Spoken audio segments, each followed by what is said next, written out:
the problems within the Defence Forces are actually very easy to solve.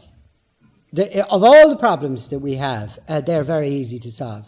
It's the fact of the matter is, and it's very straightforward, is that no Irish government has had any respect for the Defence Forces ever.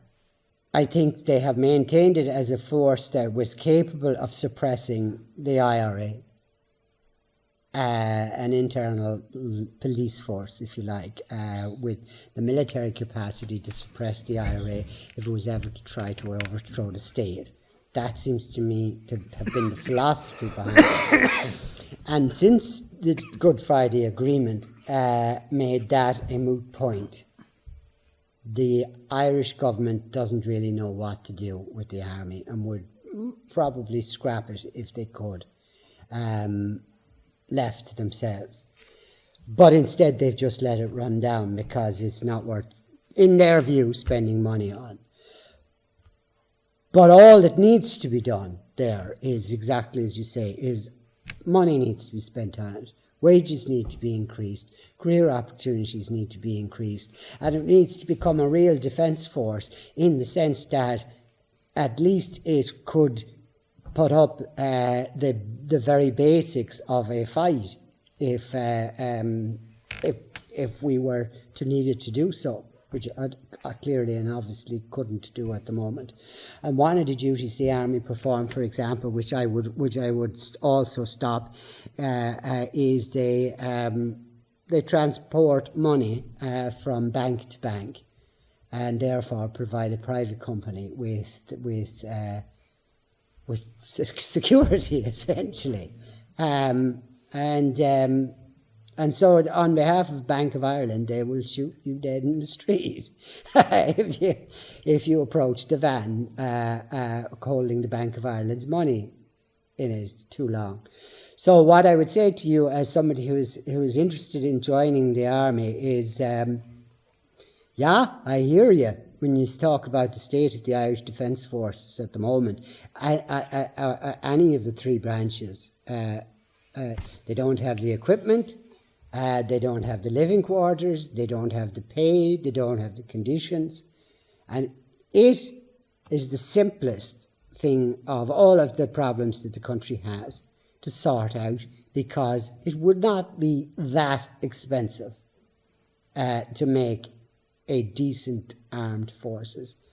And it is it's more than symbolic of a nation. It's actually a crucial part of the identity of the nation. So much so that, for example, Monsieur Jacques Delors, speaking about the advances of the European Union in terms of its federalism, said the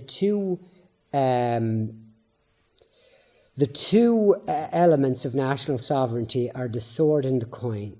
And he said, we've already changed the coin. Now, along comes the European army to take the sword as well. Symbolically, the sword of the nation is the armed forces. Without that, there is no state as such. The state is not the health service. The state is not the Department of Social Welfare. The state's primary purpose is the defence of the nation. And it can't do that without an armed force. And the actual definition of a nation, or the actual definition of a state, recognised under international law, is the right to use violence legally. Now, I know that might sound a bit crude, but in practical terms it means that, for example, an Garda Síochána can arrest you for crimes. You can't just be randomly grabbed by the hotel staff as you go out the door, and they take it upon themselves to lock you in a room for a while. So it's the right to use violence legally under the lawful authority of the sovereign nation, which is in the Irish Constitution currently still theoretically resides with the people.